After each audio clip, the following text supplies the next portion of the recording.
So yeah, we just basically try to get people to support and so all I get is that of course it's this space, this is space we're using. Thank you. And then like yeah, we don't try to sell anything. Like I'm always talking and say, oh, I sell black community. It's not that right. It's just share your ideas, share experiences, and let people most importantly learn, share, network, and have fun. Now when it comes to network, I know that network is kind of overrated. So for example, I've been to a conference where they're like, okay, network, and I was like, that's what I say, hello, continental. So it's we try to keep it manageable. So I always like rent land back and say I will not time there. The idea is yeah, people decide. Some people decide that they're products in their company. And we are people design them. So that's my own idea of networking. Exactly. And most importantly for me, where I see this going is at any point in time, if you have any issues, if you need any help, if you have any questions, you need to pick up your phone and reach out to somebody that has the answer. So as a community, we can grow together. Yeah. So there's a bunch of meetups. There's a Slack channel from like a parent company. So the real product line, like the original product line is affiliated with Mindful. How many of us know Mindful? Yeah? You don't know it's a product manager. I think there was a shame. Please just go to Mindful now. That's like the expo for product management in life and this thing. Yeah. And then there are ones that started product time as a community engagement initiative. So they have Slack groups, they have blogs, they have articles, they send out newsletters. It's amazing. Like anything you think you are struggling with. For me, it was just like, oh my god, I'm not able. I'm trying to convince my boss that he's like, how do you do this? And then you see a PM at Facebook saying, oh my god, my boss is so annoying. I'm trying to like, I'm not crazy. So if you don't use their resources, please start. They don't good. And then they have a couple of conferences and some other things. If you have money, you can do those ones. But at least the website is free and the Slack channel is free. And then here is my finest picture. Right now, I'm kind of like post, it just means I try to do all the run around and put it all together. But please, can we do it up for the amazing thing now?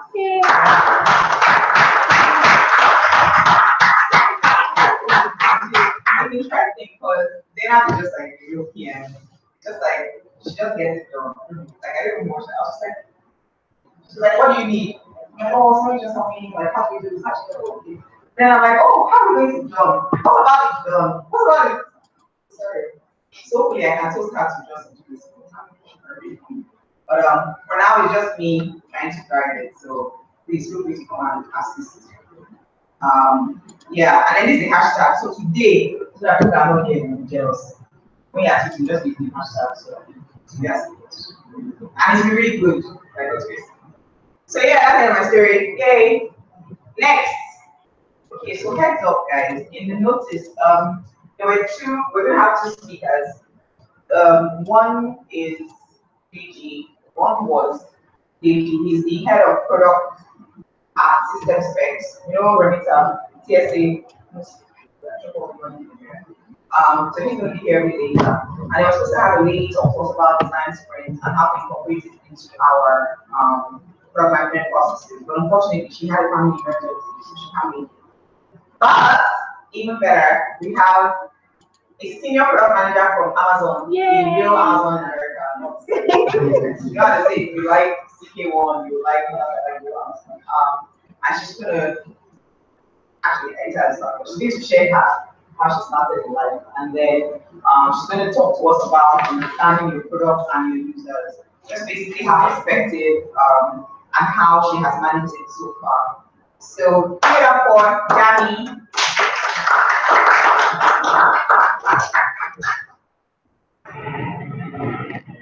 Yes. So first of all, let me do the first thing first and get my PR rule. So I work at Amazon. Well, everything I say here is from my personal experience. Anybody who's listening out there, I'm talking only from my personal experience, it does not in any way reflect, the views of the company or any standard. I consider myself a baby product manager. I'm 6 months in. And so, it's been a very interesting journey. Secondly, I don't always sound like this. I I have yeah, so you guys can hear me talking that please just bear with me. My journey sounds slightly better than this. So, understanding your product.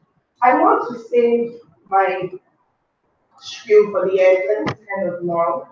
Just to dive into what I have prepared, which is pretty short. Like I said, I'm sure a lot of us here who are product managers, things that I say are going to resonate with us because it's really just what I've learned in my short time being a product manager and also observing people who are more senior product managers who I think are absolutely crushing it. So yeah, understanding your product, a few questions to guide you on the journey and follow this, who's standing in front of you. I am a senior product manager at Amazon. I've been there, like I said, for 6 months.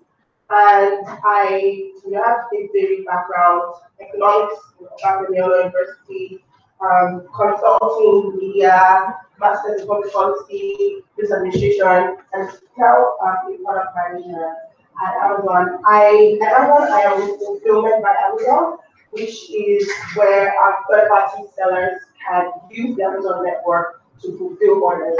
So as a seller, we take the stress from you. We all need to do just figure out what customers want and continue to stock your inventory with us in our warehouses, and then we, figure out how to get it to the final customer. That way, you can get fine badge and all of that cool nice stuff. Then you pay us some cool fees to do that for you. And then also within that space, I focus on B2B customers, which is also interesting and a new space. And so we're trying to figure out, okay, we know what works with Fulfillment by Amazon. How can we find new solutions within what works that can meet the needs of business customers, so that we're learning, business customers, the way they buy, the way they do things is slightly different from me and you know buying as well. So that's me in a nutshell, and I can answer more questions about who I am at the end. So shall the customer ever lie? I think the first thing to understanding your product is understanding your customers. If you talk to anyone at Amazon for any amount of time, they're going to keep on talking about the customers because literally I am graded by how much I understand my customer, how many customer calls am I making, how many customer anecdotes if you book me up and like can I tell you about who did I talk to last week, what did they say, how am I incorporating that into the product that I'm building. So as the first thing I think to understanding your product, really understanding what the customer wants. So, B2C or B2B, who's your customer? Do you have two customers? I have two customers. I think of business customers, which is even a very diverse space because you have like procurement managers, you have one-man companies where the CEO is also the buyer. And on the other end, I have sellers who are my customers. So I need to make sure that I'm always going back to kind of weigh, okay, at this point in time, I'm trying to make this decision on this solution, and it's a trade-off. Who should I prioritize? Which customer am I prioritizing at every point in time? Can I find and push through operational crap to find the most optimal solution for both customers? So, you should always, always, always talk to your customers. And some things that I found that work is, usability studies, kind of looking at just going to someone and say, oh, like, can I see how you use it? Can I see how you figure things out? And then you be like, oh wow, they're not even clicking on this thing I spent like months arguing with the devs about. Okay, this was pretty useless. And it's just really insightful when you see things through the customer's eyes. I remember like I said, I'm a video product manager, so I'm always like 1 minute away from meltdown. On Friday, who hopefully will be here soon, is the person I'm like, I just walked out of the meeting and I don't understand any of the technical practice, and I was like, calm down, that's what we should do. But I said that to say, one of the things that has worked for me is just inserting myself into ongoing research studies. Because it's a big company, but it's also very frugal, and I may not be able to go and say, okay, director, I want to do this massive customer research that's going to take months. Because I really want to just ask one question So okay, there's a study going on with B2B in this other language. Like I'm just going to go and insert myself digitally at the last minute. I know I'm not supposed to before. I have two questions. Can I have two questions to the risk? And I'll sit down and I'll be very quiet. And that way, the last time I did that, I was going to get such insightful answers that at the next meeting, they're like, oh, damn, you don't have any customer anecdotes. I do. And I was able to, I was like, oh, so like, oh, this is super insightful. So I think it's something that should be like a muscle that we as product managers are always flexing, just always listening to customers, always figuring out what they want. Because things change so fast. And even the customers that you have, they are evolving, they're changing. Another thing is understanding really the value proposition of your product. One of the questions that we always get asked, and Amazon, we use documents to communicate a lot of things. And within your first few paragraphs, not even just like why, you have to say, how does my product change the customer experience? So what is the customer experience today, and how does my product change that? How does it improve the customer experience? These are like questions that I think we need to consistently be asking ourselves and be really able to answer like in our sleep. And if I have, I think I have a few more points on understanding a customer. I have a cheat sheet on my phone. I'm just going to quickly go over that. Yeah, and then also how quickly am I incorporating customer feedback? Like I said, it's a really fast pace, and I think the beauty of being in a small company as opposed to some like being super large company is that you're able to move really quickly. We're able to move quickly, but you'll be surprised that like sometimes it's like, oh, want to do this, and you're like, oh no, this thing, that thing, this thing, you have to do this four things, and all of a sudden you have four dependencies. But kind of the beauty of this work is figuring out how to work around all those different things to make to incorporate your customer feedback into products that you're building or products that you've already launched. A businessman or a businessman, what GT that says. As product managers, we kind of have our brain that's sliced into many different places. And one interesting thing that happens to me quite a lot, and I think it's because I'm a baby product manager, is I'll be in a meeting with developers, like my dev team, and the senior developer who's like my level will be like, Dan, this is a business decision. I'd like you to keep that aside or go and figure out what you guys want and then come and tell us what you want to build. As product managers, we need to understand the value proposition. We need to understand our numbers. We need to be like, okay, what is the size of this opportunity? What is the market size? How much of this market size can I realistically capture?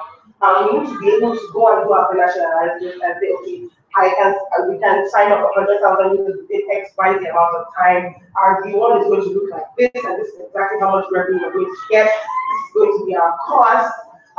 Getting into the numbers, like getting really, and not being hand-wavy, like being disciplined about really understanding where the money is coming in and where it's going out, and justifying exactly what we're building. Because if we're spending all this time and money building products, and we're not sure of what's coming in on the other end, or we know but it's less than, it's charity work, it's not business. So we need to be on top of our numbers, and then also in terms of numbers, metrics. This is something that all product managers like your during my own nightmare. What metrics are we measuring and who's held accountable? I found out that when things are going well, everybody's always like, oh yeah, cool, we're on track. Green, trending to year end. Once it's yellow, we're just like, who is the product manager on this layer? And then you have to, you really have to be able to defend, oh, this week, this is what happened, and we're investigating now, this is our hypothesis. Like really getting into the numbers and not being hand-wavy. I think we generally, the kind of person that comes into product management is a bit of an artist and a scientist, and there's the tendency to want to just be like, oh, I'm not sure, but I think I'm going to get better. But investigating and really getting a data analysis jumps out. I have to quickly learn how to use SQL on the job. I did not know SQL. If I was going to my training background, I wish you know, but I have to learn data analysis language because I found that the VAs on the team are working on some things that are prioritized higher than my team, and I need to answer this question really good in the next meeting. And I'll just go to SQL and be like, okay, see, Google, how to use SQL. And I actually have absolutely the knowledge of SQL. But those things have, being held accountable for metrics has forced me to learn to be able to dive into data, and be able to answer questions about my product. And then also, tracking your metrics often, I've touched on it, but also, depending on where you are, there are organizations where you actually, you're held accountable on a weekly basis for the metrics that you set for yourself. And then some maybe in a small company, you can bring that rigor, you can bring that level of detail into your work to say, okay, these are metrics, and I want us to look at this on a weekly basis, on a bi-weekly basis. And I want to be held accountable, and the kind of things that drive the value. This is why they hire us, and we get to build the cool products that we build. Smooth operator on that. I do like my headline. So this one is really about operations. I think you need to understand operations. I touched on it a little bit earlier. What are our dependencies? What are our blockers? Especially as things start to grow and start to get more gnarly. An organization like the one I work at is super large. There are different sort of sub-companies within each sub-company, sub-products, sub-products. And so you need to really figure out where yours is in the space, how you might be a blocker for other things that are going on, where you are in the food chain, and how can you work around this thing. I really wish I could talk in like a little more detail, but my PR people will not let me. But suffice to say that one of the interesting things about my job that I found is really finding this workaround. I talk to them and they say, okay, we could either go and spend 4 months talking to the accounting team about changing this thing, or we could just quickly go about, okay, what do we need and all that, and sort of finding the workarounds. And then, another thing is, in the early stage of building a product, thinking through that, what will our first few trouble tickets be about? What will our first few customer complaints be about? Or what are the things in the stage of building our products that we argue about as a team? We call them frequently hotly debated topics where I work. And it's like, these are things that we go back and forth on. And I think that when you have smart people in the room arguing about things and people are fundamentally taking two points of view, you will agree, but there's going to be there's value in what each side is saying. And so whatever you end up picking, you're going to have problems with the side of you that you let go of. So that's probably going to be one of your first few trouble tickets when you launch, guarantee. And so really hotly debated topics turn into trouble tickets down the line. Kind of being on top of that and being aware of that. Another thing is, what processes are manual, and why are they manual, and what is our plan to make them, automated in the long run? Is it in V1 or V2? These are things that constantly I get asked my director, like, why is this way? Like, what's our plan? How are we operationalizing this? Don't expect resources going over the same trouble tickets again. And again, I think I have one more. Yeah, the other one was, how does my product roadmap impact other teams? Again, I think this becomes more. I think this is more useful in larger organizations where there's a lot of structure and trying to build a new product that touches on other different things. You might very well be grateful. Like, you don't want to be that PM that owns the product that breaks other things. You get a question mark from Jeff. I'll just leave it there. You get a question mark, and that's you spend weeks just covering your art. So really understand what the process is in the space. Make sure you have buy-in from everyone. I think getting buy-in from different dependents and different teams is really annoying. But at the end of the day, it saves you that you breaking some other existing well-structured products on the other end. In conclusion, it's a great time to be a PM. I want to thank Khadija for inviting me for this. I think that there's such a lot of genius in this room, and I am a new product manager, just sharing from my experience. I think, as PM, we're really in a really, really, really interesting space because we get to build the products of the future. And so it's really an honor to stand here before you guys. And now I will take any questions.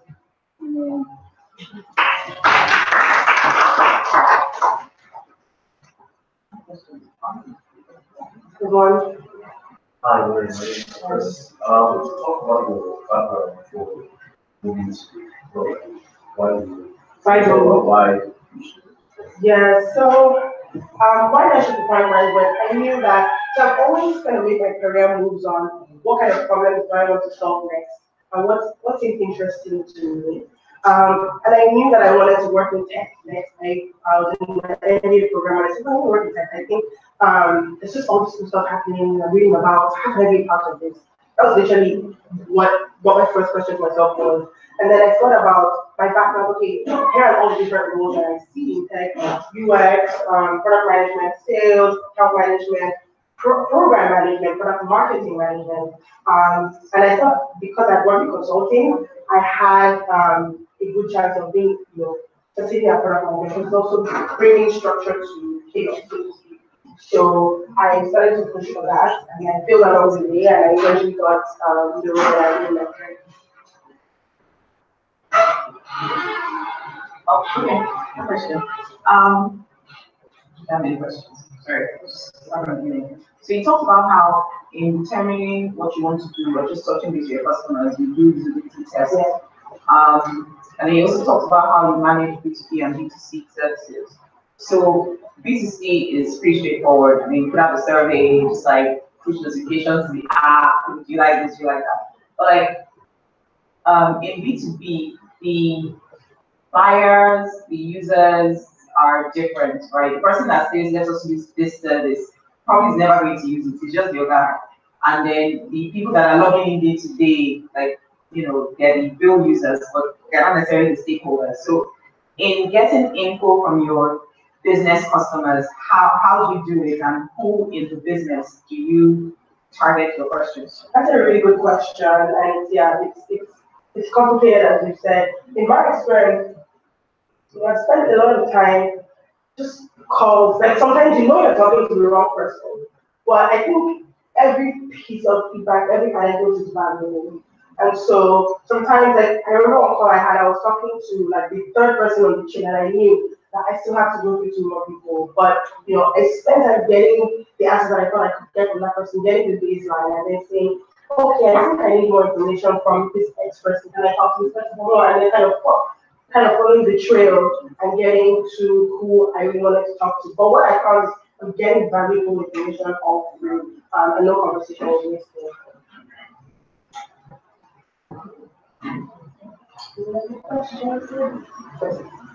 Yeah, that's something else. Question. I can't say a question. Because yeah, next time,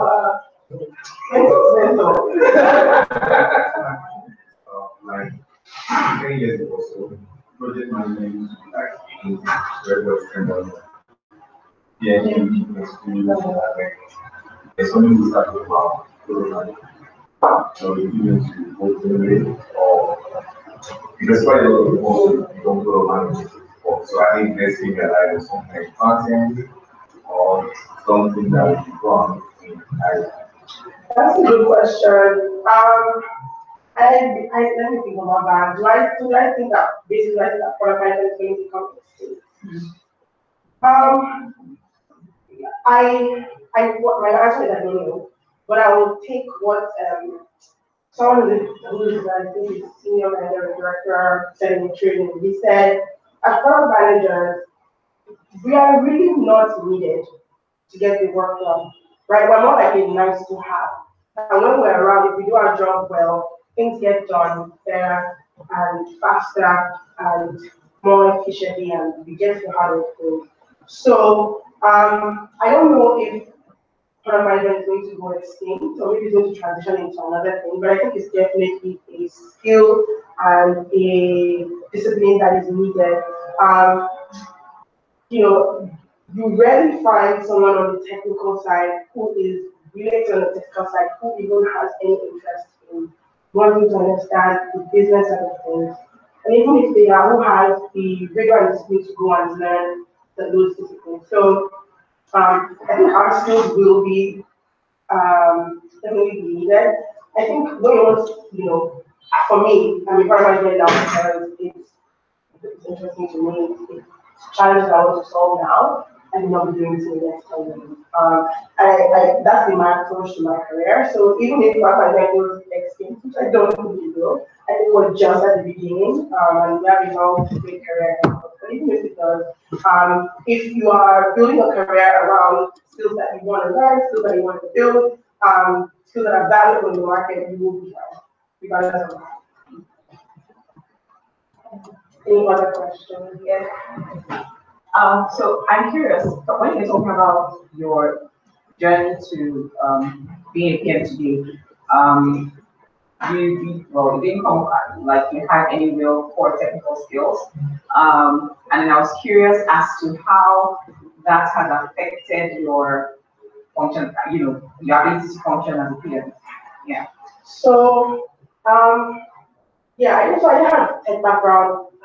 Oh, I have done some technology projects in consulting, in education, in media here and there. But I never been a developer. I didn't even know SQL. And in the beginning, I thought that I needed that to be successful. And so I would go into meetings, and I would be like, okay, technical meeting, and I'm the one that calls you like, you guys come and argue and decide what you want to do. But I come out and I'm like, what do we agree on? I don't know, you guys were speaking Greek, oh my god.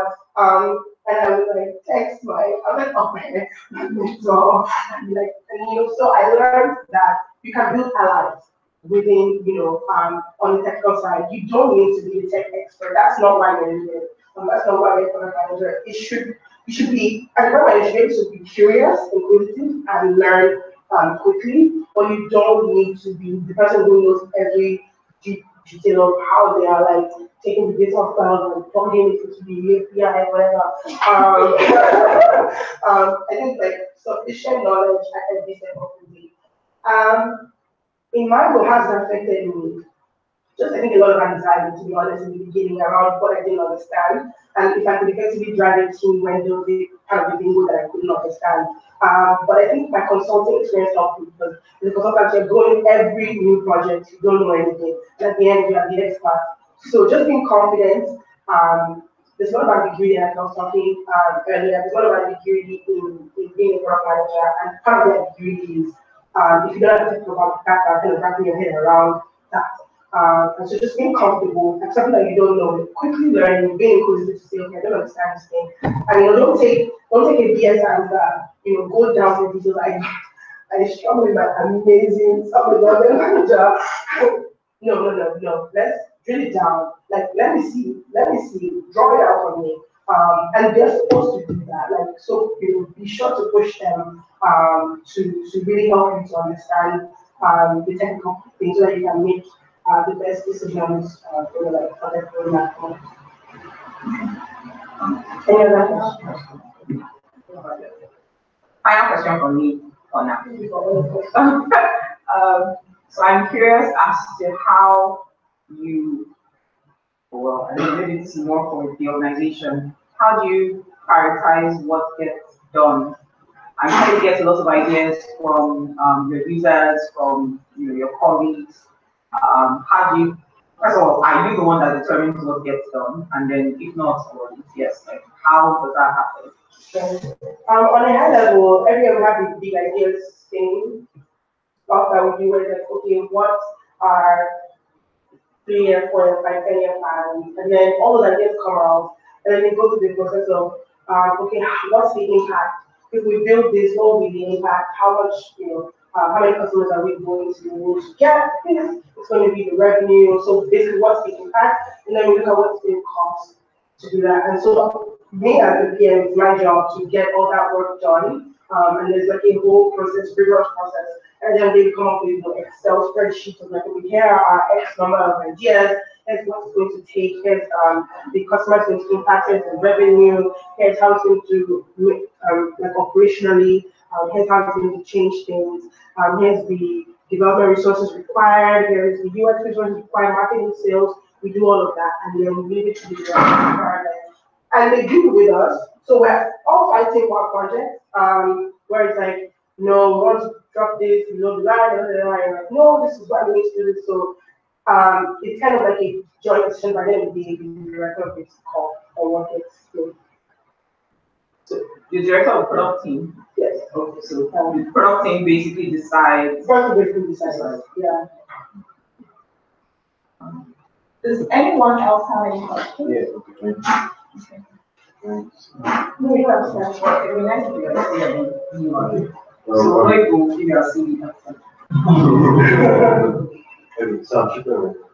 So what I want to know is, like, since you work with developers, how do you get, how do you get to push them to get the work done? I'm not just get the work done, to get the work actually done. Like I was thinking, when I go back, I need to have deadlines. How do I push them? I think the first thing is empathy, empathizing with them and understanding what they have on their plates. Because a lot of times it's two things. Them being like, we don't want to take on so much work, but also a lot of times they're also to have ongoing projects. So the first thing is to really empathize and say, okay, what is on your plate? Okay, we're finalizing this project. I want to finalize this project. Here's the date. And a lot of times I feel like I'm losing. Like I feel like I'm the one that's always making concessions. I'm like, okay, we're having this meeting, and this meeting we're going to decide. And then we decide that in the next meeting we'll decide. I'm like, no. So getting that to just first of all empathizing with them. You can't get the thing done that way. Second thing is getting them to understand and get behind your vision. If they understand the impact, and this works like magic for me, right? It's something to drop the requirements document with them. It's another thing to have like a business meeting with them to say, this is what we're trying to do. This is how it's going to impact customers. This is what they're building. When we understand that, you get more engagement. Or in my experience, I've gotten more engagement from them. And then also again finding maybe eyes at the lower level. So another manager may be thinking about 3 million things, but there's one brilliant gem that just gets it. Who is my girl? Like, if I need anything, I go to her and she does it, she asks me questions. So identifying people like that, kind of finding those people who can help you do things quickly, help you do like concepts quickly. And just finding this, I think that's the dream and the nightmare of the job is the fact that you're not the one that's going to do it most of the time. Right? So you have to really kind of humble yourself and and just be at the mercy of them, but also understanding, which going back to my other point again, like getting them to explain like, why is this thing really going to take 6 weeks? Like, can you explain to me what it is? And when you keep asking why I'm going down the level, sometimes it gets to the point where you now call them BS and they're like, okay, 4 weeks. Or you understand it, and you're like, okay, I see this actually will take 6 weeks. What you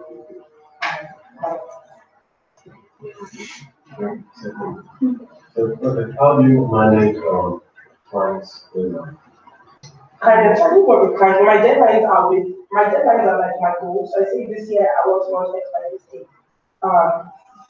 And so I'm committed to that. And I need to make it happen because I know you're going to raise it on that. What I do, we call it working backwards.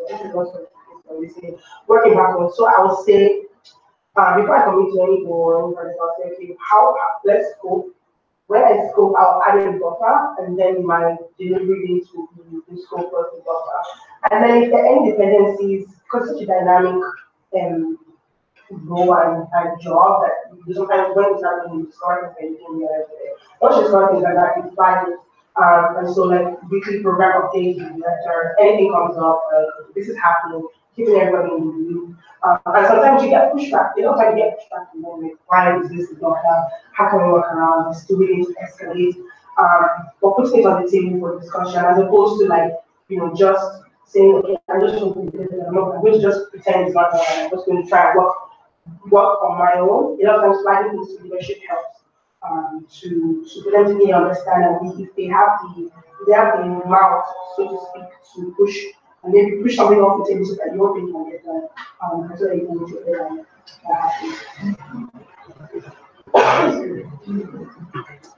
Any other questions? This question maybe he was another question, right? Question. Actually, maybe you don't necessarily have to be the one to answer. It's just something you said that got me thinking. So one is scenarios where, and I like to think of myself as not a lot of people in my mind. But scenarios where you show empathy, you got pizza, you got beer, you got to see them at home, their wives and MGBs, you understood their challenges. They said 6 weeks, you didn't negotiate the timeline, it's now the 12. Okay. Right? That's one. The leading question from that point is, where is the place for escalation? And I know a lot of people say, why do you report me and all that, but like, at the end of the day, there's a deadline, there's a commitment, there's something that you put out there to say, this company is launching the service by X, and all stops with you. So you're trying to like, okay, let's do this now. But at a point, it's clear that you're going to miss this deadline because of this guy. What do you do? And if there are any secret engineers in the house, you can also say that. Everything is called and we just did the chat so yeah, I think escalation, like I just escalate and I just escalate. Sometimes you can do escalate to their manager, you can escalate to depend on the structure of the organization, it could be soft escalation, it could be a bigger one. But when something is affecting your deadline, like I just have to raise it. And it's not always a reflection like, oh, I'm not reporting this person. I'm saying, is there something else that you need to reply? Or can we talk to whoever is blocking you as a developer, so just unapologetically, like, sorry, but not sorry. And then I also do this thing where I like twice things in people's mind, I make them things I don't want to come to them. Because again, it's a lot of like, people's skills. And I have a manager who's is a really good people manager. So anytime I give a hint of something, he gets it, and he kind of wants his commission on my behalf. Anybody have any other perspective? No? I mean, any other questions for Danny? So yay, thank you, Danny. Thank you.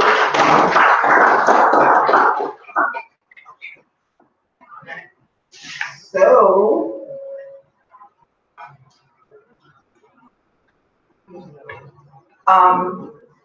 thankfully our second speaker is here.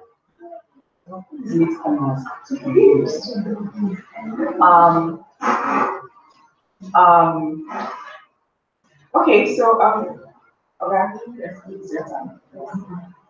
We're supposed to hear about I guess not like a how-to, because for corporate finance, there's really no how-to, right? We're all just doing best we can.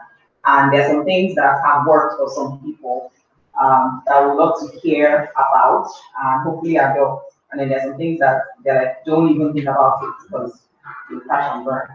So it's going to share with us not a how-to, but like his topic is managing internal stakeholders, which is pretty interesting for me because I think he has been more in the role of the stakeholder than the PM. So hopefully you are hearing from the other side, and then we can then say, no, you the stakeholder, that is changing your mind or changing focus.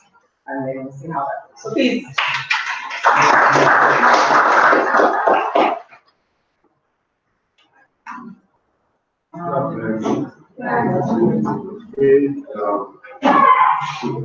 When he said, I started as a on this line, I started as a program manager, I have to manage a lot of stakeholders.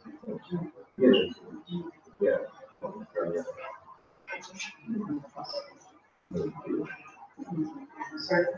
Okay, you can't manage it. Let me freestyle onto that topic. So when you talk about managing stakeholders, right? I think the one thing you need to understand is nothing exists in the country. for each of us as a product manager, the first thing that comes to your mind is, why do I want to do this?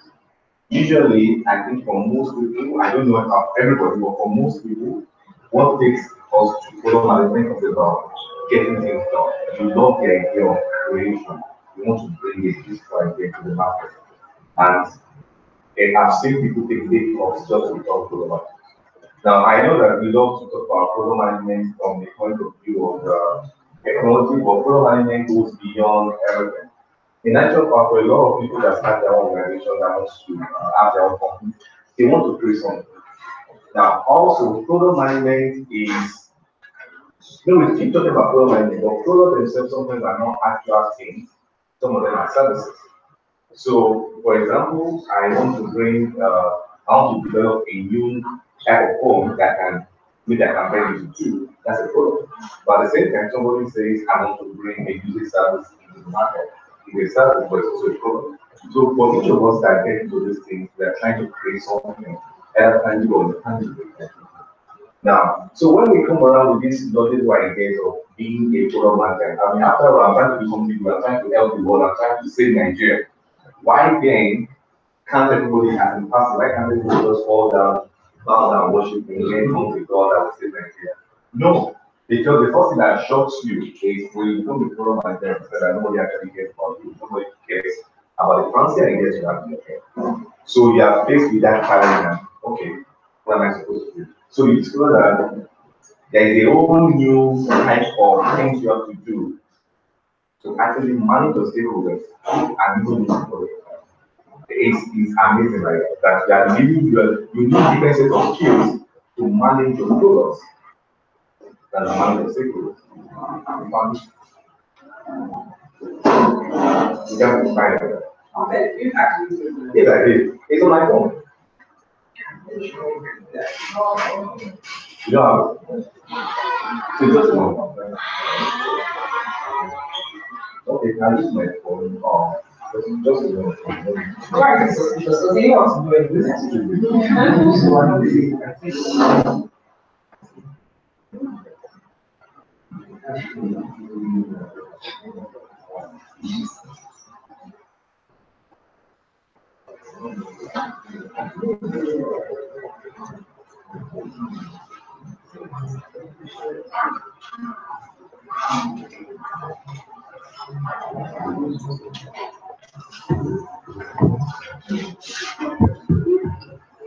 Sorry. Let me say that you're working my distance.